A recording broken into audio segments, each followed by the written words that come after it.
আসমানের দিকে তাকায় ভাববে, রব্বানা মা খালাকতা হাযা বাতিলা সুবহানাক ফাকিনা আযাবান নার। আসমানের দিকে তাকায় ভাববে, আল্লাহ তুমি এটা অনর্থক বানাও নাই, তুমি কত পবিত্র মালিক, তুমি আমাকে জাহান্নামের আগুন থেকে নাজাত দাও। জমিনের দিকে তাকায় ভাবতে থাকবে, জমিনটা কত সুন্দর করে বানাইলেন। পানির মধ্যে তাকায় ভাববে, এই সমুদ্রের পানি কত সুন্দর। গাছের দিকে তাকায় ভাববে, এই যে পাতার মধ্যে এত সুন্দর রং, কত সুন্দর, যিনি দিছে তিনি আরো কত সুন্দর। বাড়ি চিনলা, গাড়ি চিনলা, টাকা চিনলা, ক্ষমতা চিনলা, সব চিনে চিনে সেটার জন্য পাগল। টাকা চিনছো, টাকার জন্য পাগল। বাড়ি চিনছো, বাড়ির জন্য পাগল। গাড়ি চিনলা, গাড়ির জন্য পাগল। ক্ষমতার চেয়ার চিনছো, ক্ষমতার চেয়ার পাওয়ার পাগল। রাত নাই দিন নাই, কখন চেয়ার পাইবা, ধান্দা আর চান্দাবাজি চলে। কখন তুমি নারীর পাগল হয়ে গেছো, নারী পাইবা। আর এই জমিনে একদল পাগল আছে, এরা টাকার পাগল না, গাড়ির পাগল না, বাড়ির পাগল না, এরা নারীর পাগল না, ক্ষমতার পাগল না। এরা চিন্তা করে, আসমান এত সুন্দর, যিনি বানাইছেন তিনি কত সুন্দর। জমিন এত সুন্দর, যিনি বানাইছেন তিনি কত সুন্দর। তাকে তো আমি চিনলাম না, তাকে আমি কেমনে পাই? ওই মালিকের পাওয়ার জন্য তারা সব সময় পাগল। এই পাগল, দুনিয়ার সব পাগলের গোষ্ঠী। একজন মানুষ নাই যেটা পাগল না, সব পাগল। কেউ টাকার পাগল, কেউ গাড়ির পাগল, কেউ বাড়ির পাগল, কেউ ক্ষমতার পাগল, কেউ নারীর পাগল। আর যে যে জিনিসের পাগল, অল টাইম ওইটা নিয়ে তার জিকির আর ফিকির। যে ক্ষমতার পাগল, সে নামাজে দাঁড়াইয়াও ক্ষমতা, ঘুমের ভিতরে ক্ষমতা। যে নারীর পাগল, 24 ঘন্টা তার নারী নারী জিকির আর ফিকির। যে টাকার পাগল, সে 24 ঘন্টা টাকা টাকা টাকা, হালাল চিন্তা করে না, হারাম চিন্তা করে না। লোকটা খালি টাকার ধান্দা। এত টাকা আছে, গরিব গিয়া কয়, জনাব আমি জলদি বাজারের এক গরিব, ঝুপড়ির মধ্যে থাকি, আমার সামনে কোরবানির ঈদ, আমার কোরবানি ওয়াজিব না, তবে আমার বাচ্চা নিয়ে একটু তো আনন্দ দিতে হবে, আমাকে 5,000 টাকা ধার দেন, আমি একটা মোটামুটি একটা মুরগি খরিদ করে জবাই করে বাচ্চাকে খাওয়াবো, কিছু পোশাক কিনবো। বড় লোক বলে, টাকা নাই, টাকা নাই, টাকা নাই। কানে কানে কয়, সুদে দিবেননি? 1 লাখ চাইলেও দিব। এরকম কুলাঙ্গার এই সমাজে আছে না নাই?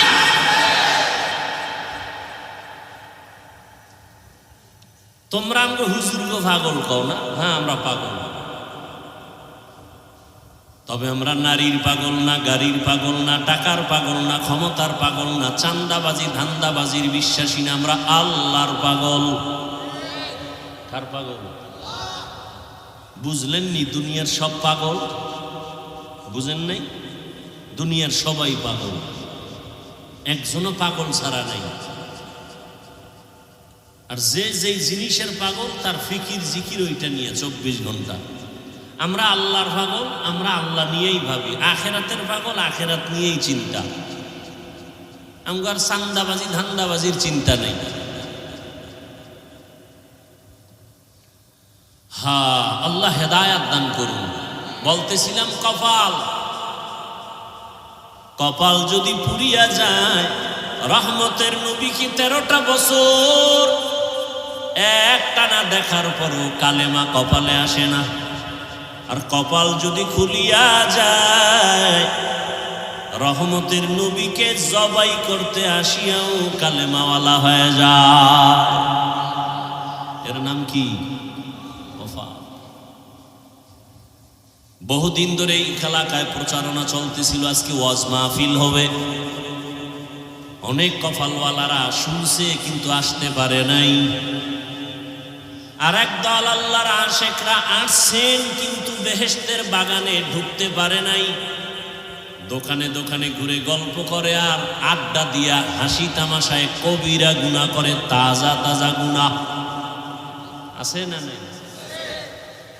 আর একদল প্যান্ডেলে ঢুকছে ঠিক কিন্তু বয়ানটা কলব দিয়া শুনে না, মোবাইল দিয়া পর্দা লাগায় রাখছে। এরাও এক ধরনের কপাল বলা। আর একদল বয়ান শুনবে ঠিক 2 ঘন্টা 3 ঘন্টা শুনতেও রাজি কিন্তু মোনাজাত দিবে না। কেন? এরা বুজুর্গ, এগো কোনো গুনাহ নাই, এরা নামাজ না পড়লে এগো দিল পরিষ্কার। অথচ রহমতের নবী বলেন বাইনাল আবদি ওয়া বাইনাল কুফরি তারকুস সালাহ। মুমিন আর বেঈমানের মাঝে ব্যবধান হলো নামাজ। বেঈমানেরা নামাজ পড়ে না, মুমিনেরা নামাজ ছাড়ে না। বেঈমানের চরিত্র নামাজ পড়ে না, মুমিনের চরিত্র নামাজ ছাড়ে না। আল্লাহ সবাইকে কপালওয়ালা বানায় দেন।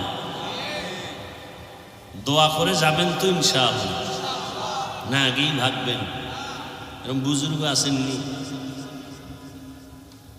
ওই যে হেদায়েত না দিলে তো রসুলও পারে না। হেদায়েতের মালিক কে? মান ইয়াহদিল্লাহু ফাহুয়াল মুহতাদ ওয়া মান ইউদ্লিল ফালান তাজিদ লাহু ওয়ালিয়াম মুরশিদা। আল্লাহ যারে কবুল করবেন সে হেদায়েত পেয়ে যাবে, যার কপাল খারাপ সে আর হেদায়েত পাবে না। হেদায়েত বড় কঠিন জিনিস।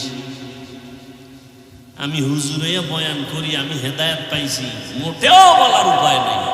কারণ আপনার যেই পরিমাণ ভয় তার থেকে আমার ভয় বেশি। আপনাকে শয়তান ধোঁকা দেয় একজন, আমাকে 1000 শয়তান ধোঁকা দেয়। কারণ আপনাকে যদি একটু লাইনচ্যুত করতে পারে, যতটুকু দিনের ক্ষতি না হবে, আমি বান্দাকে দিন থেকে লাইনচ্যুত করতে পারলে দিনের বড় ক্ষতি হয়ে যাবে, বদনাম হয়ে যাবে।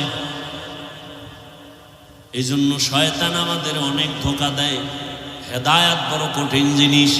এজন্য প্রতিদিন 5 বেলার নামাজে প্রত্যেকটা রাকাতের মধ্যে সবাই আমরা দোয়া করি ইহদিনাস সিরাতাল মুস্তাকিম। জান্নাতে পৌঁছার সহজ পথের হেদায়েত দাও, যেই হেদায়েতের উপরে মজবুত থাকতে পারি।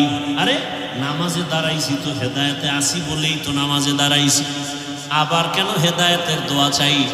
ভয় আছে কোন দিন জানি আবার পিছলে পড়ে যাই, পইরা যেন না যাই, মজবুত থাকতে পারি।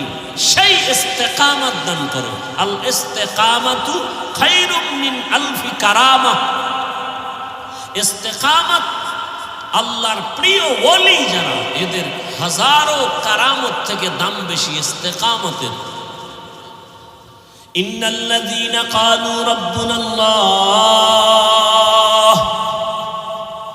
ইন্নাল্লাযীনা ক্বালু রাব্বুনাল্লাহু সুম্মা ইসতাকামু ফালা খাউফুন আলাইহিম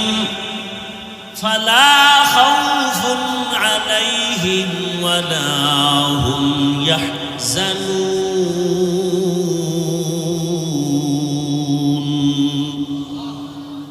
যারা বলবে আমার রবকে, আল্লাহ এনা জবানে সারাদিন বিড়ি টানলে কেমনে আসবে আল্লাহ?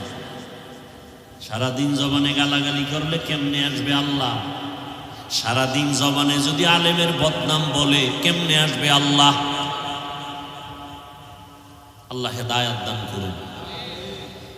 আমাদের রবকে, আল্লাহকে রব বলে স্বীকার করে এবং সেই রবের নির্দেশনায় জীবন চালায়। আল্লাহ বলেন তোমার কোনো দুনিয়ায় পেরেশানি নেই, আখিরাতে ভয় নাই। আমি কুদরতের দ্বারা তোমাকে বিনা হিসাবে জান্নাত দিয়ে দিব।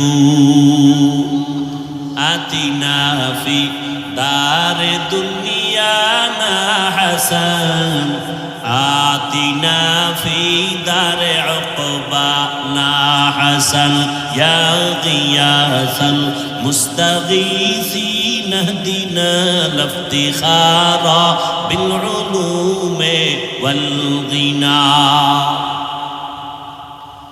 আপনাদের যাদের বেশি টাইম বসার অভ্যাস নাই, আপনারা প্যান্ডেলে ঢুকেন কি কারণে বলেন তো? মানে আমাদের বয়ানে ডিস্টার্ব করার জন্য ঢুকেন না? শয়তান ভর করেছে কঠিনভাবে। আপনার উঠার অভ্যাস থাকলে ঢুকলেন কেন? কেন ডিস্টার্ব করেন? কষ্ট করে এসেছি এখানে, চেহারা দেখাবার জন্য আসি নাই। এতগুলো মানুষ এখানে বসে আছে, কত বুড়া ওলামায়ে কেরাম। আপনার কপাল এত খারাপ কেন যে নিজেও ক্ষতি হলেন, অন্যেরও ক্ষতি করতেছেন কেন? আমরা তো আজগুবি বয়ান করার অভ্যাস নাই, আল্লাহর উপরে ভরসা করে বসছি, দিল দরদ নিয়ে বসছি, কলিজা থেকে কথাগুলো বলতেছি। সোনাবন্দের গান গাইতে আসি নেই। একটা মানুষ টুপিওয়ালা হোক, দাড়িওয়ালা হোক, নামাজি হোক, এটাই আমাদের সফলতা। আমার দলে আসতে হবে, ওই চালাকি আমার মধ্যে নাই। তাবলিগে যাইতে হবে, এই আশা নিয়েও আমি বয়ান করি না, কাউকে চাপও দেই না। লা ইকরাহা ফিদ্দীন। আমি পাঁচকল্লি টুপি মাথায় দিয়েছি, অন্য টুপির বিরুদ্ধে বলি না, কাউকে চাপও দেই না, এটা বড়। আমি কওমি মাদ্রাসার তাজা সন্তান, আলিয়ার বিরুদ্ধে বলি না, স্কুল কলেজের বিরুদ্ধে বলি না, কাউকে কওমির প্রতি চাপ দিয়ে উদ্বুদ্ধও করি না। খুব ভালো করে বুঝবেন। অনেকে অনেক প্রশ্ন নিয়ে আসেন, আমাদের সহজ কথা, আপনাদের সাথে তর্ক করার সময় নেই। আমরা সুযোগ পেলে একটু আমল করার চেষ্টা করি। আল্লাহর কাছে কি নিয়ে যাব? কারো পিছনে লেগে থাকার সময় আমাদের নেই। ওই আমি প্রায় সময় বলি, শয়তানে যারে ধরে কাম থুইয়া আকাম করে, যার কোনো কাম নাই হে বয়ে বয়ে আকাম করবে। অমুক ইমাম খারাপ, অমুক হুজুর খারাপ, অমুক মাওলানা খারাপ, কাম নাই বয়ে বয়ে আকাম তো করতে হবে।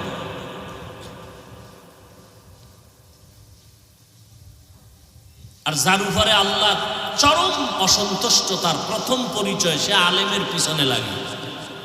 এটাই প্রথম পরিচয়, তার কপাল খারাপ, তার উপরে আল্লাহর লানত, ফেরেশতাদের লানত।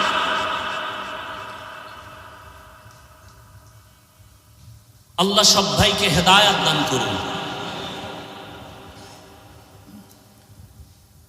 সূরাতুস সাফাতের কয়েক টুকরা আয়াত পড়েছি, সামনে কোরবানি, এ বিষয়ে কয়েকটা কথা বলার নিয়তে।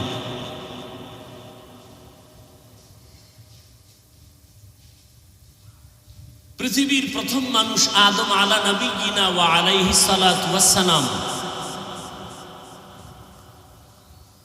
আল্লাহ জান্নাত থেকে তাকে পাঠায় দিলেন। যেখানে তিনি আসছেন ওই জায়গাটা খারাপ না ভালো? খারাপ থাকলেও তার কারণে ভালো হয়ে গেছে, পরিবেশ সুন্দর হয়ে গেছে। ওই জায়গাটা ভারত, ভারতের চরণদ্বীপ। ভারত এমন একটা দেশ, হিন্দুদের দেশ বলার কোনো সুযোগ নেই। আর হিন্দুদের হিন্দুস্তান নাম হলো কেন? নূহ নবীর এক সন্তানের নাম হিন্দ, তার নামে নামকরণ হিন্দুস্তান। মুসলমানের ঐতিহ্য। ভারত তো এমন এক জমিন, পৃথিবীর ইতিহাসে বাইতুল্লাহর সফর শুরু হয়েছে ভারত থেকে।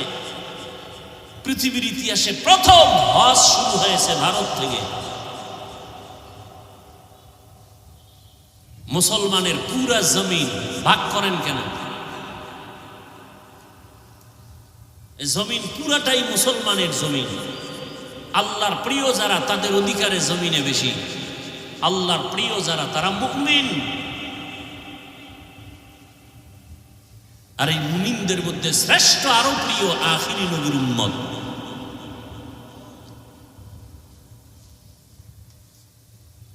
আয়াতগুলোর তর্জমা আমি বলে নেই, এরপরে আপনাদের সময়ের উপরে আমি কথা বলবো।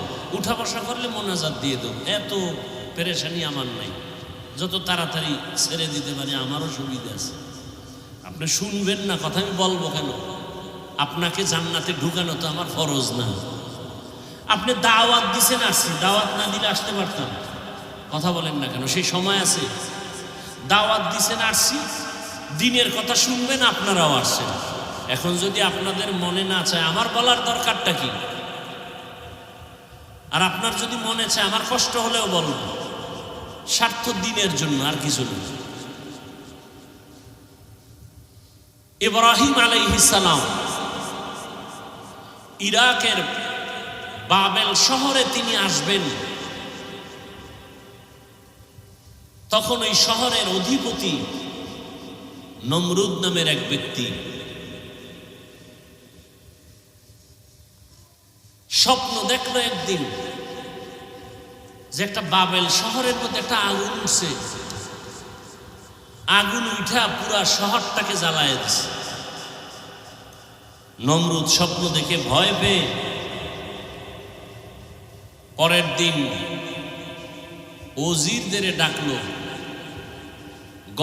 যারা ভাগ্য গণনা করে এদের ডাকলো, এই আমার ভাগ্য গণনা করো। রাতেই স্বপ্ন দেখলাম আগুন উঠছে, আগুন পুরা বাবেলকে জ্বালায় দিতেছে। গণকরা ভবিষ্যৎবাণী করলো, আগুন দেখো নাই, তোমার কপালের জম দেখছো। জম কি জম? বলে একটা সন্তান আসবে খুব দ্রুত, বড় হইয়া তোমার খোদাগিরি সব ধ্বংস করে ফেলবে। নমরুদ বলে, এই কথা কাহা? সেই সন্তানটা কি মেয়ে না ছেলে? বলে ছেলে। তাই নাকি? এটাই সত্য? বলে হ্যাঁ এটাই সত্য। কয় ছেলেটা কি আসছে? কয় না। কোথায়? মায়ের গর্ভে আছে। কয় মায়ের গর্ভেও আসে নাই। নমরুদ বলে তাহলে এই সুযোগ হাতছাড়া করা যাবে না, দ্রুত মিটিং ডাকলো। মিটিং ডেকে একটা আইন জারি করলো, স্বামী আর স্ত্রীকে আজকে থেকে এক জায়গায় এক বিছানায় ঘুমাইতে দেওয়া যাবে না। এক নাম্বার। দুই, কোন গর্ভে যদি সন্তান ঢুকে ছেলে জানতে পারলে জবাই করে দাও। আর কোন সন্তান নবজাতক ছেলে হয়ে আসলে তাকেও জবাই করো। এটার নাম হলো বার্থ কন্ট্রোল, জন্ম নিয়ন্ত্রণ। পৃথিবীর ইতিহাসে জন্ম নিয়ন্ত্রণের প্রবর্তক নমরুদ বেঈমান, আর এই জন্ম নিয়ন্ত্রণের সিস্টেম চালু করার ডাইরেক্টর ইব্রাহিম নবীর বাবা আজার। পৃথিবীর ইতিহাসে জন্ম নিয়ন্ত্রণ করেছে নমরুদ। ডাইরেক্ট আল্লাহর সাথে যুদ্ধের ঘোষণা। যারা জন্ম নিয়ন্ত্রণের ট্যাবলেট খায়, আছে না নাই? কেন এই ট্যাবলেট বানাইলো কারা? খবর নাই। আর চায়ের দোকানে বসে চাপাবাজি করবে হুজুরেরা কি বুঝে? পৃথিবীর শ্রেষ্ঠ বুদ্ধিজীবী কোরআনওয়ালা উলামায়ে কেরাম। আসতে বলেন কেন? বুদ্ধির কারণে এখনো বাদশার অবস্থায় আছে, টের পান না? বাড়ি নাই, টাকা নাই, গাড়ি নাই, কিচ্ছু নাই, এরপরও বাদশা। এদের বলে মুকুটহীন সম্রাট। আর যারা বাড়ি বাড়ি করে, গাড়ি গাড়ি করে, এক সময় ফুলের মালা, শেষ জীবনের শেষ পর্যায়ে জুতার মালা। কথা ঠিক? আর মহামারী করোনার সময় ট্রিপল মাস্ক লাগাইছে, মরবে না। কি মাস্ক? ট্রিপল মাস্ক, মরবে না। বাবারে করোনায় ধরেই ফেলছে, ছেলে কাছে যায় না, কুলাঙ্গার, মরার ভয়। আর সেই সময় শত শত করোনার লাশ আমার দেশের টুপিওয়ালারা ধরলেন, গোসল করাইলেন, কাফন পরাইয়া জানাজা পড়ালেন, কাঁধে নিলেন, কবরে দাফন করলেন। একজন হুজুরেও করোনায় মরে নাই। চেয়ারম্যানের চেয়ারের মেয়াদ শেষ, এমপি সাহেবের মেয়াদ শেষ, আর রসুলের আদর্শ আলাদের এই চেয়ারের কোনো মেয়াদি নাই, শেষ কিসের? এই চেয়ারের মেয়াদ আছে কোনো? এক সম্মান টাকা দিয়ে কিনে, আর এক সম্মান আল্লাহ দেয়। টাকা দিয়ে সম্মান কিনা, চেয়ারে বসার যোগ্যতা নাই, টাকার জোরে বসছে। এরা একবার পায় ফুলের মালা, আর একবার। আর আল্লাহ যাদের সম্মান দান করেন এরা আজীবন দুনিয়ায় বাদশাহ, পরকালেও বাদশাহ। এ সম্মান কে দেন? আমরা আগেও যেমন এখনো তেমন, সামনেও ইনশাআল্লাহ। কারণ আমরা কারো ক্ষতি করি নাই।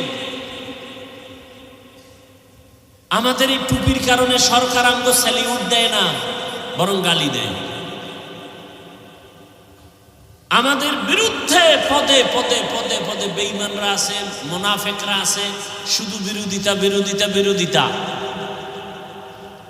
কেউ স্বাগতম জানায় না। এরপর আমরা পাও ধরে ধরে বয়ান করি, নামাজ পড়েন, পর্দা করেন, হালাল ভাবে চলেন। কতটা বিনয়ী হইয়া কথা বলি। সারা দেশে কুকুরের মতো দৌড়াচ্ছি, কাউকে একটা আক্রমণমূলক কথা বলি না। দুই একটা কথা বের হলে ক্ষমা চাই। কারণ কি? দিল ভাঙ্গা দরদ। কাউকে দূরে ঠেলার জন্য না, কাছে আনার জন্য। আল্লাহ দিনের সহি বুঝ আমাদের দান করেন। জন্ম নিয়ন্ত্রণের ট্যাবলেট খায় কেন? জন্ম নিয়ন্ত্রণ কেন? দুই সমস্যার সমাধানের জন্য। বেঈমানের থিওরি, মুমিনের না। কি সেই সমস্যা? এক নাম্বার, মানুষ বেড়ে গেলে থাকবে কই, জায়গা কম। দুই নাম্বার সমস্যা, বেশি মানুষ হলে খাবে কি, রিজিক কম। এই দুই সমস্যাকে টার্গেট করে জন্ম নিয়ন্ত্রণের বড়ি বের করেছে। আমাকে সহজভাবে জবাব দেন, 10 বছর আগে বাংলাদেশে যেই শুমারি ছিল, আদমশুমারি জনসংখ্যা, 10 বছর পরে এখন কি কিছু কমছে বাংলাদেশের মানুষ? বলেন না বাড়ছে? ট্যাবলেট কই? সাইনবোর্ড লাগাইছে, ছেলে হোক লিল্লাহি মুলকুস সামাওয়াতি ওয়াল আরদ ইয়াহাবু লিমান ইয়াশাউ ইনাসান ওয়া ইয়াহাবু লিমান ইয়াশাউ যুকুর আও ইউযাওয়িজুহুম যুকরানা ওয়া ইনাসা ওয়া ইয়াজআলু মান ইয়াশাউ আকিমা ইন্নাহু আলীমুন কাদির।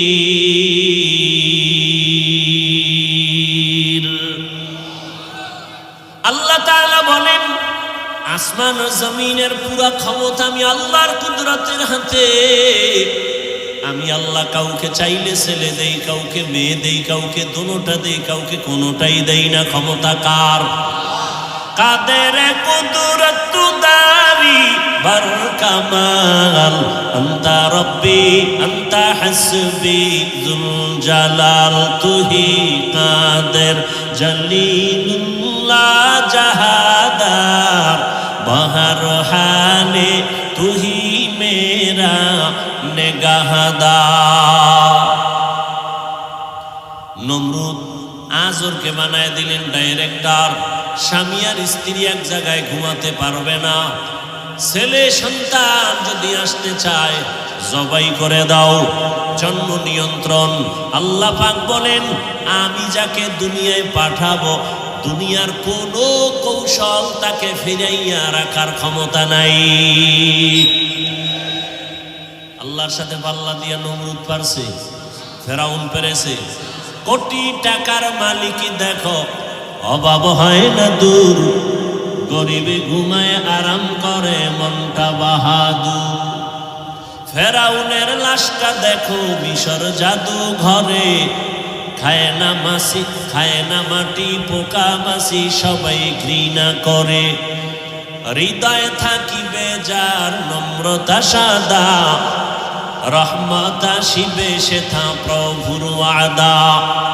বড় বড়াই থাকলে দিলে রহমত আসবে না, নিজেকে নিজে ছোট মনে করিও সদা।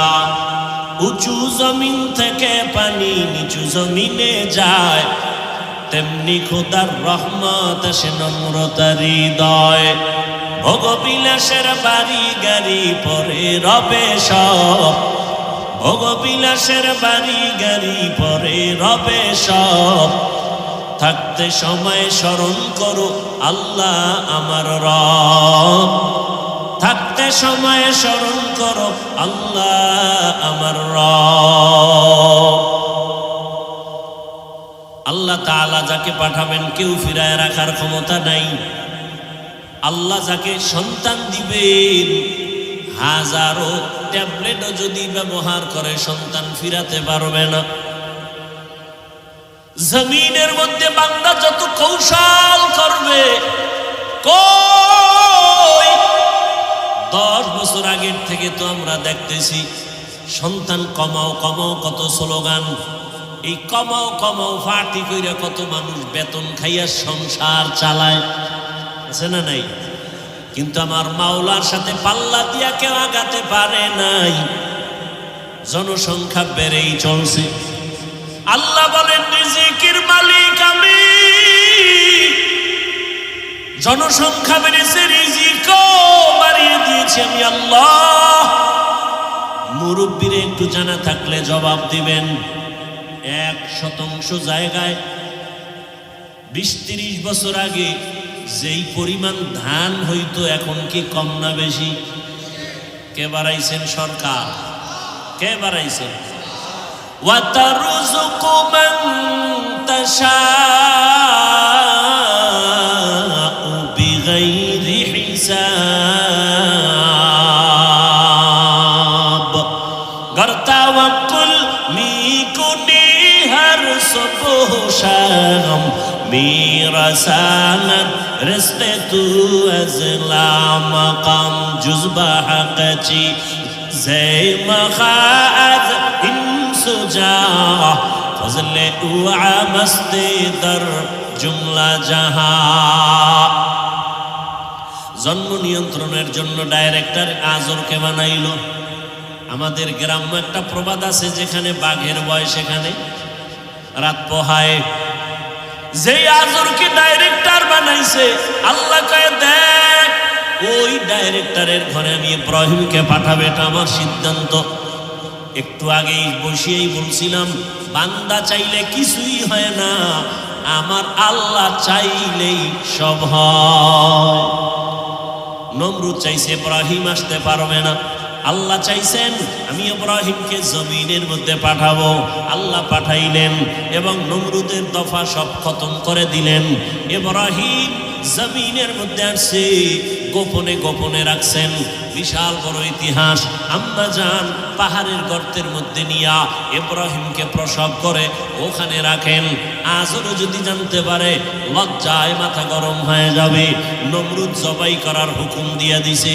আল্লাহর কুদরতে ইব্রাহিম নবী গর্তের মধ্যে পাহাড়ের গুহায় আম্মা জান ইব্রাহিমের 2 হাতের 2 আঙ্গুল, শাহাদাত আঙ্গুল বাম হাতের আর ডান হাতের মুখের মধ্যে দিয়ে দিলেন। বাচ্চা আঙ্গুল চুষতেছে। আল্লাহ তাআলা দোনো আঙ্গুল থেকে কুদরতের কারিশমা জারি করলেন। এক আঙ্গুল থেকে দুধ বের হয়, আর এক আঙ্গুল থেকে মধু বের করার ব্যবস্থা করে দিলেন। কাদের কুদরত দারি বার কামাল আন্তা রব্বি আন্তা হাসবি জুল জালাল। দুনিয়ার মানুষ বলে এটা হবে না, আল্লাহ যদি কয় হবে সেটাই। দুনিয়ার মানুষ বলেই মরা গাছে কথা বলতে পারে না, আল্লাহ যদি কুদরতের ক্ষমতা দেন পারবেনি? পারবেনি? রহমতের নবী খেজুর গাছ মরা, শুকনা একটা মরা খেজুর গাছে ট্যাক লাগাইয়া খুতবা পড়েন। কিছুদিন পরে রহমতের নবী এটা বন্ধ করে নতুন আর একটা মিম্বর বানালেন খুতবা পড়ার জন্য। বুখারী শরীফের মধ্যে আছে রহমতের নবী যখন মরা খেজুর গাছ যেটাই ট্যাক লাগাইয়া খুতবা পড়তে নিষেধ করে দিলেন আর পড়বেন না, মানুষ কান্না করলে যেমন আওয়াজ হয়, মরা খেজুর গাছ থেকে তেমন আওয়াজ শুরু হয়ে গেল। রহমতের নবী বললেন, এই মরা খেজুর গাছ তুই কি চাও? কেন কাঁদো? আমি কি দোয়া করব তুই তাজা হয়ে যাবে, খেজুর আসবে, মানুষ তোর খেজুর খাবে? কয় না। কি চাও? রহমতের নবী, আপনার বিরহের বেদনায় কান্না করি। মরা খেজুর গাছ, আপনার বিরহের বেদনায় কান্না করি। আমি চাই আমাকে মানুষের মতো এখানে দাফন করে দিবেন, আর কিয়ামতের দিন আপনার পাশে জান্নাতে আমাকে রাখবেন। নবীজি দাফন করে দিয়েছেন। এখনো ওই মদিনাতুল মুনাওয়ারা রাসূলের রওজার ভেতরে খেজুর গাছটা যেখানে ভেতরে নবী দাফন করলেন, ওই বরাবর একটা খুঁটি আছে, পাথরের পিলার। ওই পিলারের উপরে আরবিতে খুঁটিটার সাথে নাম লেখা আছে সাতুনে উস্তুনে হান্নানা। এখনো নাম লেখা আছে।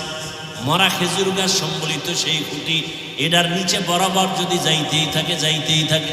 রহমতের নবীর বরকতি হাতের দাফন করা মরা খেজুর গাছ ওখানে এখনো আছে। বুখারী শরীফের বারাত। তাহলে মরা খেজুর গাছ কথা বলতে পারে না, আল্লাহ যদি ক্ষমতা দেন। আবু জাহাল হাতের মধ্যে পাথর নিয়ে কয়, ভাতিজা যদি বলতে পারো আমার হাতের মুষ্টিতে কি আছে? বলে, চাচা বললে কি হবে? বলে, এখন কালেমা পড়ব। নবী বলেন, আমি বলতে জানি না। কেন জানো না? বলে, আমি গাইবের মালিক না। গাইবের মালিককে কুল্লা ইয়ালামু মান ফিস সামাওয়াতি ওয়াল আরদিল গায়বা ইল্লাল্লাহ। হে নবী, আপনিই বলে দেন, আসমানের বাসিন্দারা কেউ গায়েব জানে না, জমিনের বাসিন্দারা কেউ গায়েব জানে না, একমাত্র কে জানেন? নবী বললেন, হাতের মুষ্টিতে কি আছো? একটু আওয়াজ দাও। সাথে সাথে পাথরগুলো কালিমায়ে শাহাদাতের আওয়াজ দিল। সুবহানাল্লাহ। আবু জাহিল্লা কত বড় বেঈমান, পাথরগুলো মাটির মধ্যে ফালায় বলে, মোহাম্মদ তুমি বড় জাদুকর, কপালে কি নাই? হেদায়েত নেই। আজরের ঘরে ইব্রাহিম, আস্তে আস্তে আজরের ঘরে আসিয়া ইব্রাহিম বড় হয়েছেন। ইতিহাস অনেক বড়, আমি সংক্ষেপে বলে আসতেছি। যখন আদম আর ইব্রাহিম বড় হয়ে গেলেন, কেউ এসে তাকে বয়ান দেয় না এক আল্লাহর ইবাদত করো। নিজে নিজে নিজে নিজে আল্লাহর পরিচয় লাভ করলেন। সব কথা কোরআনে হাকিমের মধ্যে আছে। বাবাকে দাওয়াত দিতেছে, বাবাও মানে না। নমরুদেরও দাওয়াত দেয়, মানে না।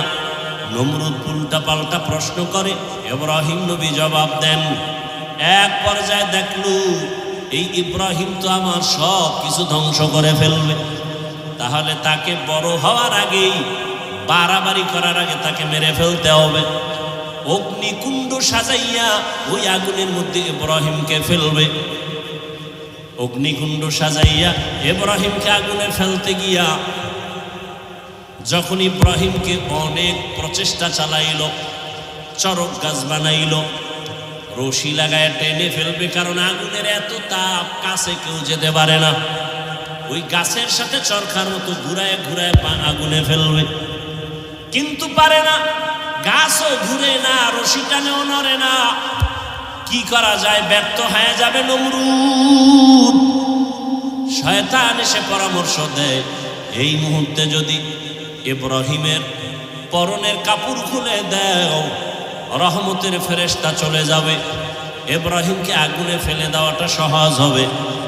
আর এক বর্ণনায় আছে, ঐতিহাসিকগণ বলেন, নমরুদ বলছে শয়তান পরামর্শ দিছে, এই মুহূর্তে ইব্রাহিমের সামনে যদি উলঙ্গ নারীদের দিয়া নাচ গান করতে পারো, রহমতের ফেরেশতা থাকবে না, ইব্রাহিমের আগুনে ফেলাটা সহজ হয়ে যাবে।